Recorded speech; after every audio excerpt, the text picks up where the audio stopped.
하나님 말씀 보시겠습니다. 신약성경 히브리서 12장 1절부터 3절 말씀입니다. 신약성경 367페이지에 있습니다. 히브리서 12장 1절부터 3절을 교도가도록 하겠습니다. 1절 먼저 읽어드리죠. 이러므로 우리에게 구름같이 둘러싼 허다한 정인들이 있으니 모든 무거운 것과 얽매이기 쉬운 죄를 벗어버리고 인내로서 우리 앞에 당한 경주를 하며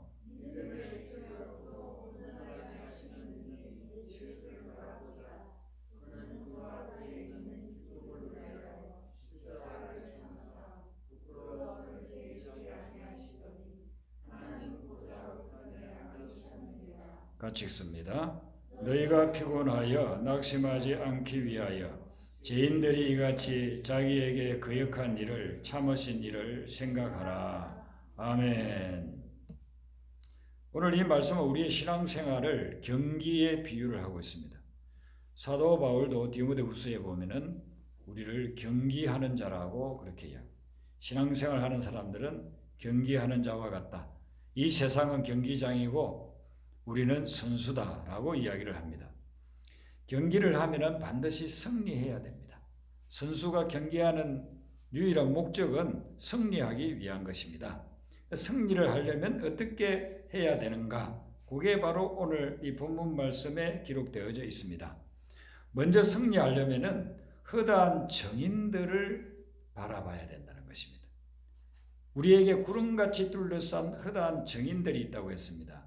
여기 정인들은 누구를 말하느냐 하면 히브리서 12장 앞에 나오는 11장의 믿음의 사람들, 믿음의 선배들을 쭉 소개하는데 그분들을 이야기하는 것입니다.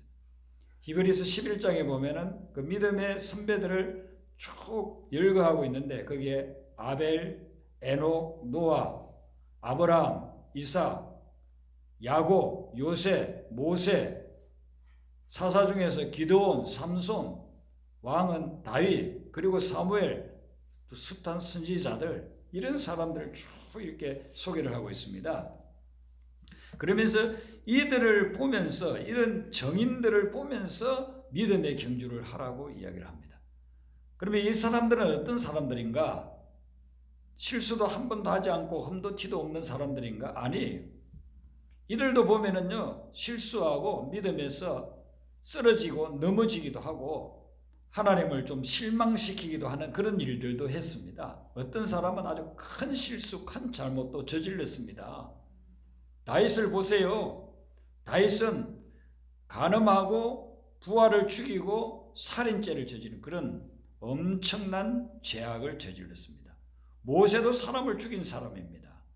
아브라함은 자기 아내가 아니라고 거짓말을 하고 그것도 한 번도 아니고 두 번이나 그렇게 저지르는 그런 잘못을, 또 하나님이 약속해 준 그것을 따라가지를 못하고 자꾸 편법을 쓰는 그런 잘못을 범하기도 했습니다. 그러면 우리가 그런 모습을 보라는 것인가? 아니에요.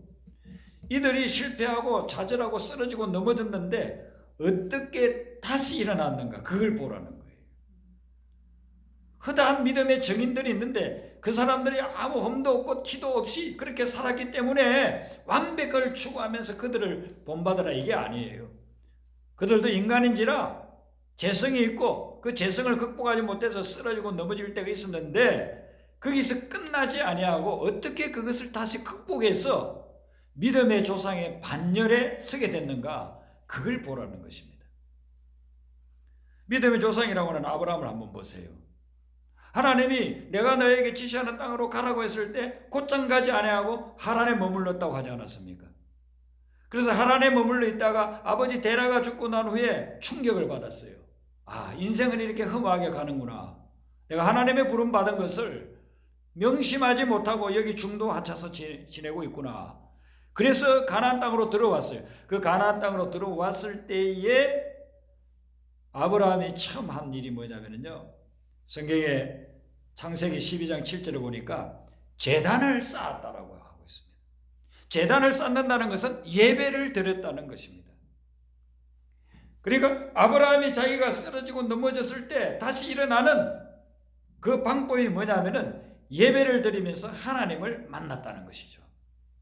그러면서 그에게 회복의 역사가 일어나는 것입니다. 그리고 그 가나안 땅에 또 지내다 보니까 풍년이 아니라 흉년이 들어서 먹을 게 없으니까 애굽으로 피신을 가지 않습니까? 거기 가서 자기 아내를 누이라고 거짓말해서 아내를 잃어버릴 뻔도 했죠. 거기에서 돌아왔을 때 아브라함이 어떻게 하느냐 하면은 여호와의 이름을 불렀다라고서 이야기합니다. 여호와의 이름을 부른다는 것은 우리가 하나님의 이름을 언제 부릅니까? 기도할 때 부르고 찬양할 때 부르고 예배드릴 때 부르잖아요. 그래서 여호와의 이름을 불렀다고 하는 것은 역시 하나님 앞에 기도하고 찬양하고 예배드리면서 자기의 그 실수와 잘못된 것들을 다시 회복하게 되는 것을 볼 수가 있어요. 그리고 고향을 떠나올 때부터 데리고 다녔던 롯이 있습니다. 조카입니다. 근데 이 조카 롯하고 그들의 목자들하고 아브라함의 목자들하고 사이가 안 좋아가지고 싸우면서 헤어지게 되잖아요. 자기 아들처럼 생각했어요. 아브라함은 자기 아들이었기 때문에 조카 롯을 아들처럼 생각하면서 그렇게 같이 지냈는데 그 롯을 떠나보내게 됐을 때에 얼마나 마음이 아팠겠습니까? 그때의 그 상처를 어떻게 치유하고 회복되느냐 하면은 하나님의 음성을 들으면서 치유가 됩니다. 그리고 거기에 또 단을 쌓았다라고 이야기를 하고 있습니다. 그리고 아브라함은 쓰러지고 넘어질 때마다 어떻게 했느냐 하면은 하나님께 예배를 드리면서 회복했다는 것입니다. 여러분들이 하나님께 예배 드리면서 회복되고 치유되시기를 바랍니다. 우리는 쓰러질 수 있어요. 넘어질 수 있어요. 실수할 수 있습니다. 근데 그 허다한 정인들을 바라보라. 그들이 우리처럼 쓰러졌을 때 어떻게 했는가? 쓰러짐으로 주저앉아서 그냥 그렇게 끝냈는가? 아니라는 것이죠. 다시 하나님께로 돌아와서 하나님께 예배하고 하나님의 음성을 들으면서 회복되는 그런 시간들을 가지게 된다는 것이죠.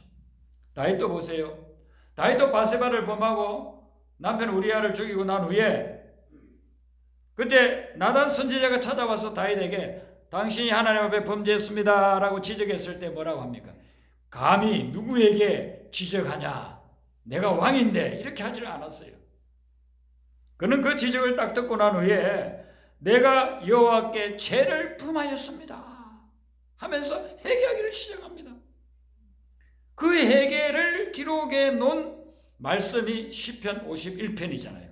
그 시편 51편을 보면은 다윗이 고백하는 것이 하나님 제가 죄를 지었습니다. 그러므로 제 죄악을 지워주세요. 저를 죄에서 깨끗하게 해주세요. 제 죄를 씻어주세요. 모든 죄악을 지워주세요. 그렇게 하나님 앞에 기도하고 있습니다. 그 과정을 통해서 다윗은 다시 하나님 앞에서 회복되는 것을 볼 수가 있습니다.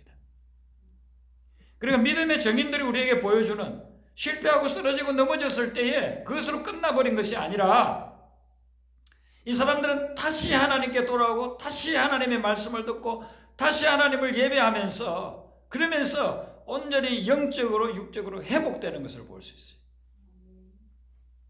올 한 해를 여러분들이 살아가시면서 쓰러질 수도 있고 넘어질 수도 있어요.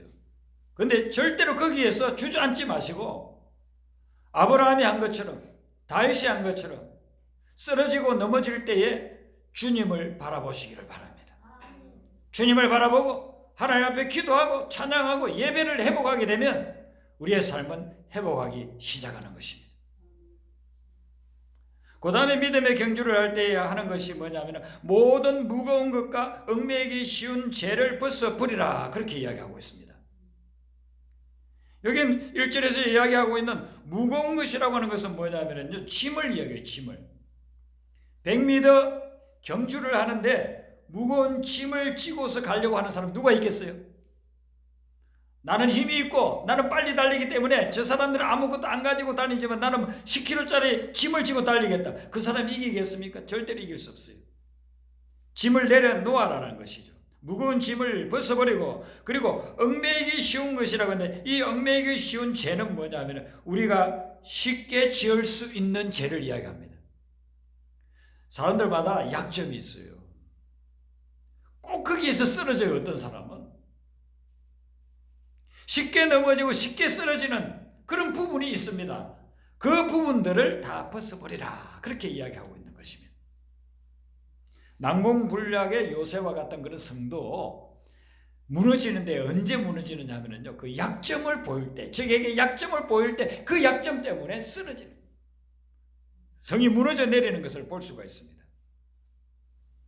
어떤 분은 보니까 사업하면서 술을 마셔요. 그래서 술 마시다가 위암 걸렸어요.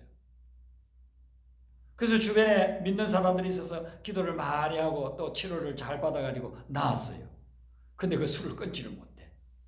그래서 또 술 마시고 가다가 쓰러져야지 갈비뼈가 부러진. 그 술 때문에 자꾸만 위기가 오는 거예요. 운전하는 사람이 또 술을 마시고 운전하다가 그냥 음주운전, 자기만 피해보는 것에서 다른 사람까지 인생까지 힘들게 만드는 그런 결과들을 가져오잖아요. 우리는 우리 자신을 살펴봐야 됩니다. 내가 지금 지고 있는 무거운 짐이 뭔가. 그래서 영적으로 무거운 짐은요, 욕심과 욕망과 탐욕들을 이야기하는 것입니다. 욕심과 욕망과 탐욕들을 벗어버리지 아니하면 그것 때문에 내가 쓰러진단 말이죠. 그리고 얽매이기 쉬운 죄, 이 얽매이기 쉬운 죄를 벗어버려야 되는데 쉽게 쓰러지는 그 부분, 나의 약점 그 부분을 벗어버리지 못하니까 계속 그것 때문에 걸려서 넘어지는 거예요. 인생의 경주, 믿음의 경주를 하려면 그런 것들을 벗어버려야 되는 것입니다. 그래서 우리 자신을 한번 살펴봐야 됩니다. 내가 벗어버려야 될 것이 무엇인가? 내가 벗어버려야 될 무거운 짐은 무엇이며, 그리고 나를 얽어매고 있는 그런 죄는 무엇인가? 그걸 여러분들이 끊어버리시기를 바랍니다. 그걸 끊어버려야 앞으로 전진해 나갈 수가 있는 것입니다. 쓰러질 때 보면 꼭 거기서 쓰러져요. 그것 때문에 쓰러지고 그것 때문에 넘어지는 것입니다. 우리가 신앙생활을 오래 해도 그 부분을 극복하지 못하면 계속해서 쓰러지고 넘어지는, 그것 때문에 넘어지는 거예요. 인간관계의 어떤 문제를 자꾸만 겪는 사람들 보면 자기 그 성품, 성격에 문제가 있는 부분들이 있어요. 그걸 극복하지 못하니까, 그걸 끊어내지를 못하니까 그것 때문에 계속해서 반복적으로 인간관계에 문제가 생기고 쓰러지고 넘어집니다. 그 다음에 보면은 세 번째는 이 믿음의 경주에서 승리하려면 인내하며 경주하라고 그렇게 나오고 있습니다. 인내라고 하는 것은 고통을 참는 것이고 고난과 역경을 극복하고 이겨내는 것을 인내라고 그렇게 해요. 여러분 마라톤을 할 때에 뭐 컨디션도 좋고 기분도 좋고 계속 달리고 싶어서 달리는 사람은 아무도 없어요. 42km가 넘는 그 풀코스를 뛰다 보면은요, 한 5km 가면은 그냥 그만두고 싶다는 거예요. 주저앉고 싶고. 또 10km 정도 가면은요, 도저히 달리고 싶지가 않아요. 그래서 중도 하차하는 사람들도 있어요. 마지막 승리하는 사람들은요, 거기까지 주저앉고 싶을 그때에 인내하는 거예요. 그래서 끝까지 달려가서 승리하는 거죠. 저희 어머님이 이제 아흔을 바라보고 계신데 제가 매일 전화를 드립니다. 전화를 드릴 때마다 제가 어머님께 이제 건강도 묻고 이런저런 이야기하면서 간혹 이제 며칠 만에 한 번씩은 어머님께 참 고맙다고 감사하다고 그렇게 이야기합니다. 왜 그러냐면요, 저희 어머님은 요즘으로 치면은 도망을 가도 수십 번 도망갈 그런 상황에서 살았어요. 알코올 중독자 남편이 가정은 돌보지 않고 매일 저녁마다 술 마시고 와서 가족들을 두들겨 패고, 지옥도 그런 지옥이 없어요. 도망가려고 여러 번 시도하기도 했어요. 근데 도망가려고 하면은 우리 세 남매가 눈에 밟혀서 가지를 못하고 가다가 돌아오고 가다가 돌아왔다는 겁니다. 제가 며칠 전에도 그런 부분을 이야기했어요. 그랬더니 어머니가, 야, 너희들이 그것을 다 기억하고 있냐? 어떻게 제가 잊을 수 있겠어요, 그것을. 저희 어머니가 인내하면서 기다리고 참았기 때문에 그래서 우리 세 남매가 이렇게 건강하게 살아갈 수가 있는 거예요. 어머니의 인내가 없었다고 한다면은 저희들은 아마 지금 이 세상에 없을 가능성이 많습니다. 우리가 믿음의 경주를 할 때에 주저앉고 싶을 때를 조심해야 돼요. 주저앉고 싶을 때 주저앉아 버리면 그로 끝나는 겁니다. 근데 그때를 인내하고 참고 견디는 것. 그럴 때 믿음의 경주에서 승리할 수가 있다는 것입니다. 그리고 오늘 말씀에서 가장 중요하고 또 결론에 해당되는 말씀이 2절에 나오는데요. 자, 2절 말씀을 한 번 더 우리가 같이 읽도록 하겠습니다. 히브리서 12장 2절 말씀 시작. 믿음의 주요 또 온전하게 하시는 이인 예수를 바라보자. 그는 그 앞에 있는 기쁨을 위하여 십자가를 참으사 부끄러움을 개의치 아니하시더니 하나님 보좌 우편에 앉으셨느니라. 아멘. 예수님을 바라보라고 하는데 예수님을 어떤 분으로 묘사하고 있느냐 하면은 두 가지로 이야기하고 있습니다. 첫 번째는 믿음의 주라고 이야기하고 두 번째는 온전하게 하시는 분이라고 이야기하고 있습니다. 믿음의 주라고 하는 말씀은 무슨 말씀이냐면은 믿음을 창조하신 분, 믿음을 만드신 분이라는 그런 뜻이 있고 또 더불어서 믿음의 선구자라는 그런 뜻이 들어 있습니다. 그러니까 예수님은 믿음을 만드신 분이고 믿음의 본을 보여주신 분이에요. 어떤 것이 믿음인가를 본을 보여주셨다는 것입니다. 그 믿음이 어떤 겁니까? 십자가를 끝까지 참고 나아가는 그 믿음을 보여주셨다는 것입니다. 그리고 이분은 그 믿음의 주로서 우리를 믿음을 인도하시는 분이라. 그렇기 때문에 예수님을 바라봐야 된다는 것이죠. 신앙생활, 믿음의 생활은 믿음의 본을 보이신 그분을 바라보면서 나아갈 때 내 믿음이 흔들릴 때 예수님은 이런 경우에 어떻게 하셨나 그걸 바라보라 이거예요. 믿음이 흔들릴 때가 많잖아요. 외국에 가서 평생 동안 선교 사역을 하신 분들 믿음이 대단하게 보이잖아요. 근데 그분들과 이야기하다 보면은 선교 그만두고 떠나려고 한 적이 한두 번이 아니었다는 겁니다.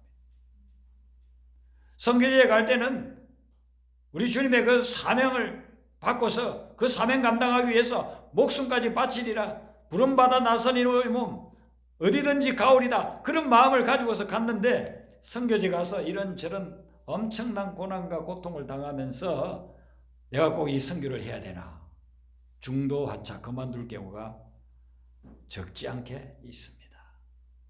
그런데 그때마다 예수님의 십자가를 바라보면서 예수님의 십자가를 붙드는 순간 그것을 이겨나가고 해서 끝까지 믿음의 경주를 하게 됐다. 그런 고백들을 많이 듣습니다. 믿음의 주가 또 어떤 분이냐면 온전하게 하시는 분이라고 그랬습니다. 여기 온전하게 한다는 것은 세 가지 의미가 있는데 죄에서 구원한다는 것과 상처에서 치유한다는 것 그리고 우리의 삶을 회복시켜 주시는 것을 이야기하는 것입니다. 이 세 가지는 신앙생활하는 우리 모두에게 항상 필요한 부분이에요.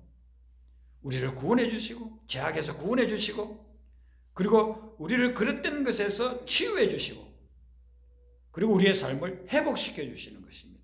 천국의 삶으로 주님의 자녀의 삶으로 우리를 회복시켜 주시는 것이죠. 그런 분이기 때문에 주님을 바라보라고 이야기를 하고 있습니다. 주님을 바라볼 때 우리는 구원 얻게 되고 치유받게 되고 그리고 회복되는 그런 역사가 일어난다는 것이죠. 요즘 결혼 상대자들에 대해서 젊은이들이 생각이 많이 바뀌었다고 합니다. 옛날하고. 옛날에는 외모가 출중하고 재력을 많이 가지고 있고 이런 사람들을 결혼 대상자로 여겼는데 주변에 먼저 결혼한 사람들 보고 결혼해가지고 사는 사람들 보고 이렇게 하면서 생각이 바뀐 거예요. 외모 보고 했더니만 외모 신혼여행 갔다 오고 나니까 그 다음에 없었어요. 별로 중요하지 않아요. 재물 많다고 갔는데 재물 많은 사람 그 재물 가지고 엄청나게 문제 일으키고 그렇게 힘들게 만들어. 재물도 아니에요. 그럼 뭘 가장 우선순위로 보느냐? 성격, 성품을 우선순위로 본다는 것입니다. 외모가 좀 빠져도 뭐 돈이 좀 그렇게 많지 않아도 성품이 좋은 사람하고 결혼하는 사람들이 끝까지 행복하게 살려라는 거예요. 그래서 요즘 젊은이들 생각이 바뀌었다는 것입니다. 돈 많은 사람하고 결혼해야지. 돈 많은 사람, 돈 많은 배우자 그렇게 찾았는데 외모가 출중하고 연예인처럼 영화배우처럼 연예인, 뭐 영화배우처럼 잘생긴 사람은요 0.1%도 안 돼요. 근데 그게 그냥 우상이 돼 있어. 우상이 돼 있어. 신혼여행 갔다 오면 외모 아무 소용없어요. 더 이상 중요하지도 않아요. 재물이 많으면 좋을 것 같은데 그 많은 재물 때문에 불행을 가져오는 경우가 얼마나 많습니까? 그래서 이제는 성품을 우선순위로 둔다는 것입니다. 참 성경적으로 돌아왔다 이렇게 생각합니다. 제가. 예수를 바라보라. 예수를 바라보면서 내 성품에 치유의 역사가 일어나야 돼요. 우리가 세상을 살아오면서요, 이 성품이나 마음이 많은 상처를 받고 있습니다. 그 받은 상처 때문에 주변 사람들을 계속 힘들게 만듭니다. 내가 힘드니까 다른 사람을 힘들게 만드는 겁니다. 예수님을 바라보면서 예수님의 성품으로 내 성품이 치유를 받아야 돼요. 그래야만 인간관계, 가정생활에서도 원만하게 살 수가 있는 거예요. 교회에서는 집사님이고 권사님이고 장로님이고 목회자이고 그런데 가정 속에서는요 맨날 지옥처럼 살아가고 있는 사람들이 얼마나 많은지 몰라요. 통계가 나와요. 통계가 나와요. 왜 그렇습니까? 상처받은 그 부분을 치유받지 못했어요. 성품이 상처받은 대로 그렇게 살아가니까 그 상처받은 어려움, 고통 그것을 가족들에게 계속해서 영향을 주는 것입니다. 치유를 받아요. 그것은 예수님을 바라볼 때만이 치유가 가능한 거예요. 그래서 예수님을 바라보고 예수님을 자꾸만 닮으라는 겁니다. 그럼 믿는 사람들이 늘 바라보아야 될 게 뭐냐 이거예요. 그것은 첫 번째는 우리가 주님을 바라봐야 되는데 다윗의 고백을 우리가 한 군데 보겠습니다. 시편 63편 2절입니다. 다윗은 쓰러진 적이 너무 많잖아요. 그의 삶에. 그러면서 그가 깨달은 게 있어요. 시편 63편 2절 말씀. 성경을 신구약 딱 반으로 나누면 시편에 나오죠. 시편 63편 2절 같이 읽습니다. 시작.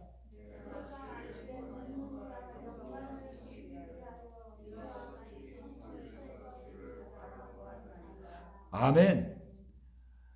산전수전 공중정 수중정 다 겪어보고 숱하게 쓰러지고 깨어져 본 이 다윗의 고백이 뭐냐면은 내가 주의 권능과 영광을 보기 원한다. 그래서 성소에서 주를 바라보았습니다. 많은 실패와 쓰러짐, 좌절 이런 것을 겪고 난 후에 다윗은 그걸 극복하는 길은 다른 게 아니라 주님을 바라보는 것이라.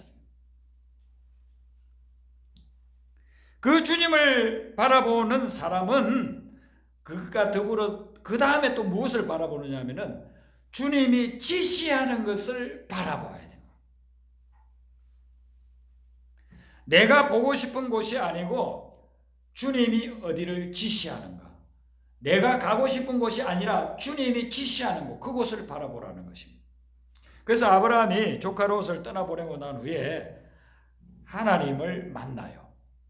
하나님의 음성을 듣는데 하나님이 아브라함에게 뭐라고 말씀을 하시느냐 하면은 너는 눈을 들어 너 있는 곳에서 동서남북을 바라보라 라고 이야기합니다. 자기 아들처럼 여겼던 롯이 재산 문제 때문에 양떼 소떼 이런 재산 문제 때문에 자기를 떠나가게 됐을 때에 얼마나 속이 쓰리고 아프겠습니까? 충격이지 않겠습니까? 밤에 잠이 오겠습니까?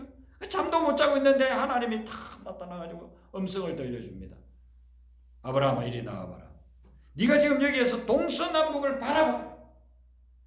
그러면 이 땅을 너와 너의 후손에게 내가 다 주겠다. 네가 이것을 바라보는 이것을 내가 너에게 주겠다고 이야기합니다. 하나님이 지시하는 곳을 바라보라는 것입니다. 그럴 때에 하나님께서 우리가 바라보는 그것 그리고 그것을 집중하면서 거기에서 추구해 나갈 때 하나님께서 그걸 우리의 것으로 주신다는 거예요. 하나님 모세에게도 같은 지시를 해요. 모세가 광야 40년을 다 지나와가지고 이제는 요단강만 건너면 약속의 땅으로 들어가게 되잖아요. 그때 민수기 27장에서 모세가 뭐라고 이야기하느냐 하면요. 하나님이 모세에게 너는 이 아바림 산에 올라가서, 산에 올라가야 그쪽이 건너가 보이잖아요. 이 아바림 산에 올라가서 내가 이스라엘 자손에게 준 땅을 바라보라 그랬어요. 그 땅을 내가 후손들에게 주겠다라는 것입니다. 하나님의 약속대로, 우리가 알고 있는 대로 요단강을 건넜고 여호수아의 지시하에 그 땅을 소유하게 되잖아요. 소유하기 전에 하나님이 모세에게 네가 저 땅을 바라봐라 그래요. 아바림 산에 올라가서 그 높은 산에서 건너보면 요단강 건너편에 약속의 땅이 보이잖아요. 모세야, 저 땅을 바라봐라. 내가 너희 후손들에게, 이 광야를 통과해서 왔던 이 40년의 광야길을 걸었던 이 사람들에게 내가 저 땅을 주겠다. 하나님이 우리에게 지시하면서 바라보라고 하는 것은 그걸 우리에게 주시겠다는 거예요. 그러면 여러분들이 올 한 해 동안은 하나님이 지시하는 것을 집중적으로 바라보시기를 바랍니다. 여기서 바라본다는 말이 믿음의 주요 온전하게 하시는 이 예수를 바라보라는 이 말씀이 영어에는 어떻게 되어 있느냐 하면은 Let us fix our eyes on Jesus. 이건 뭘 이야기하느냐면요, 우리의 눈을 fix, 고정시키라는, 고정시키라. 어디에다가? 예수님께 고정을 시키라는 것입니다. 근데 우리의 관심이 자꾸만 다른 데로 가잖아요. 세상 유혹에 관심이 갈 때가 많고, 또 세상 것, 사람들이 요구하는 것, 그런 데로 자꾸 가잖아요. 그러면 그쪽을 바라보면 그런 쪽으로 가서 세상 것을 얻게 되겠죠. 그런데 예수님을 바라볼 때 예수님이 우리에게 주시고자 하는 아름다운 신령한 축복들을 우리가 받아 누릴 수가 있다는 것이죠. 그래서 예수님께 시선을 딱 집중하라는 것입니다. 픽스 시키라, 픽스. 고정시키고, 좌로나 우로나 치우치지 말고 시선을 자꾸 다른 데로 그렇게 빼앗기지 말고 주님께 시선을 딱 집중시켜서 나아가라. 그것이 예수님과 동행하는 삶입니다.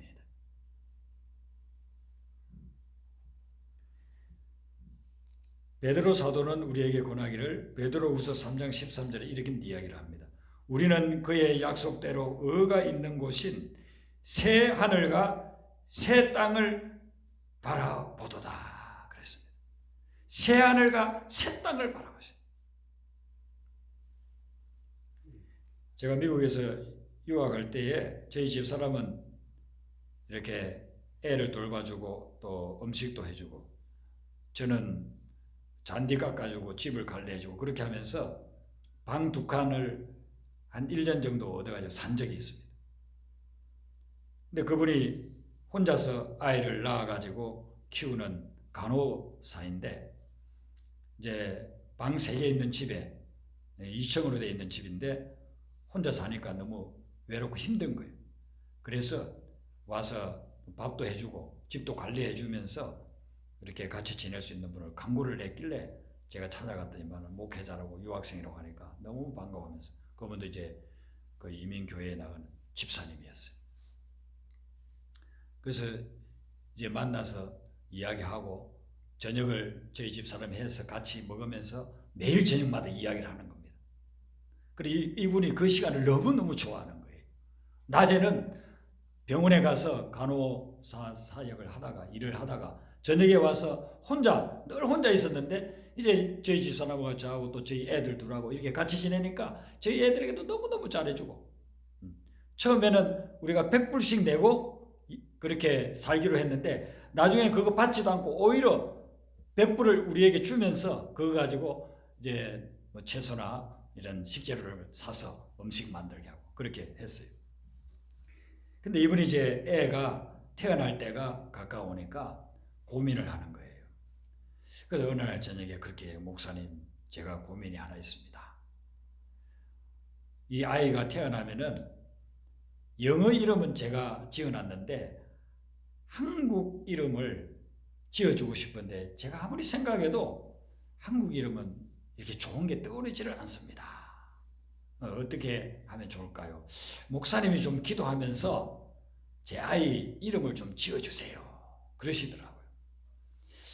그래서 제가 그분을 위해서 기도를 하면서 아기 이름을 어떻게 지을까 하나님께 지혜를 구했습니다. 결혼해가지고 남편에게 버림받고 혼자서 아기를 낳으면 얼마나 힘들고 어렵겠습니까? 그런 것을 생각하면서 좀 희망을 주는 그런 그 이름을 지어야 되겠더라고요. 그래서 하나님께 기도하니까 하나님이 계시록에 나오는 새하늘과 새 땅을 딱 떠올리게 하더라고요. 근데 그 이제 남편 성이 도망은 갔지만 자기들 버리고 도망갔지만 성은 김씨니까 김 새하늘과 새 땅 너무 길어요. 그래서 이걸 조금 줄여야 되겠다 기도하는데 새한 이렇게 하면 되겠더라고요. 그래서 제가 기도하면서 깨달음 가고 다 이야기를 했어요. 집사님 새한이라고 지으면 좋겠습니다. 들어보더니만 목사님 너무 좋은 이름 그렇게 하겠습니다. 영어 이름은 여호수아 해가지고 자슈아라고 한글 이름은 이제 새한이라고 김새한 지었습니다. 아기를 출산하는데 병원에 아무도 오는 사람이 없어요.